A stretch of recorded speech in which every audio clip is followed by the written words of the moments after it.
that this question sort of revolves around is love and relationships, which I know a lot of young people, a lot of students, not even just young people, adults even. It's everyone, at some point in their life, hopefully. So love is such like a universal topic. It's in movies, songs. It seems like such a basic component of life, yet it's really hard for us to define it. It's really hard for us to truly know when we're in love, to truly know if it's the right kind of love, if it actually is love, if it's just infatuation. If you feel really strongly, it must be love because you can't get them out of your head. So this can be, and maybe that's just me as a young person. But yeah, so love can be a very, very big topic. So the question that we have that we've sourced from the U of T community is, what does it mean to love someone both unconditionally and healthily? Unconditionally? Hello? Does anybody know what's unconditionally? Oh.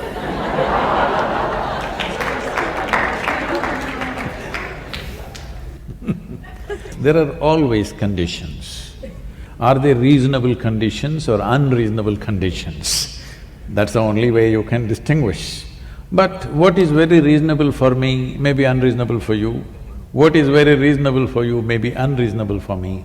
So friction happens. The problem is this, that we are calling human transactions as love. Human transactions are human transactions. People come together for various needs. If you have to learn together, you form one kind of group. Maybe two people will sit in the library and study. They were only discussing the subject, I mean to say. You also went to the library, but So, people may come together because they have physical needs. People may come together because they have psychological needs. People may come together because they have emotional needs, financial or social needs, all right? Or maybe a combination of all those things put together. So, these transactions, everybody has to do. Various levels of life, different types of transactions. So, what we are calling as love is a certain sweetness of emotion within you. Right now, your condition may be such, you're not able to trigger the sweetness of your emotion without the help of somebody. I'm not willing to point at anybody because this will be misunderstood. Without the help of another person, you are not able to trigger the sweetness of your emotions. Now, you think, only with this person, my emotions can be sweet. I'm asking you, whether it's love or hate, anger or tranquility, whatever, pleasure or pain, even light or darkness, does it happen within you or outside of you? Within you. What happens within you, if it needs an outside push, that means you're a low-tech machine. You know, in 1950s, if you owned a car, morning if you have to start it means you need two people to help you, otherwise it won't start. But today all the cars, even in extreme cold, self-start, isn't it? Isn't it time you upgrade your technology, that if you sit here, you can sit here lovingly? Not because of her or him or her, just like that you can sit here lovingly. If there's somebody you can share, nobody, you can sit here lovingly. What's stopping you? So, if you made yourself as a human being with a joyful mind and a loving heart, then you will conduct transactions, various transactions, in a sensible, graceful manner. Those are called relationships.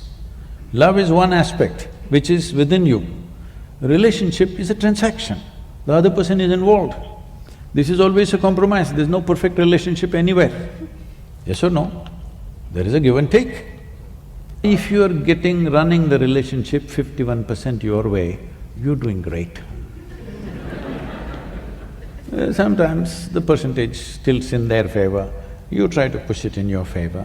Transaction, but any transaction will sustain only if it's beneficial for both the parties. Whether it's marketplace, friendship, marriage, whatever, it will only sustain if it's beneficial for both the parties, isn't it? So you have to ensure, even if the other person is not competent to benefit or doesn't have the push to benefit, you must make sure the other person benefits. Otherwise it'll not sustain. Even if you're doing business, I'm telling you. If you want continued customership from somebody, you must make sure he benefits, even if he doesn't ask for it. Hello? Yes or no? Yes. Then relationship will sustain. So do not misunderstand these two things. I know it's because you're going by pop culture of songs, music, Broadway and Hollywood. Leave that alone. You look at it from your perspective. Human emotion and human thought happens within you. If this happens the way you want it, will you keep this very pleasant or unpleasant? Pleasant. If you keep it pleasant, you are naturally loving, your emotions are sweet. If your emotions are sweet, will people want to be with you? Of course they want to be with you. Yes or no? Yes. You don't have to do any circus to have them. If you are a very wonderful human being, they desperately want to be with you, isn't it? You don't have to do any tricks to have them with you. So relationship becomes easy, whichever way you play it works. You don't have to be unnecessarily conscious what to do, what not to do, how not to hurt that person, nothing. When you're a wonderful human being, when your thought is joyful, your emotion is sweet and loving, you can conduct your relationships whichever way you want and it'll work because they want it, all right? So you must make yourself wanted, that's what I'm telling you.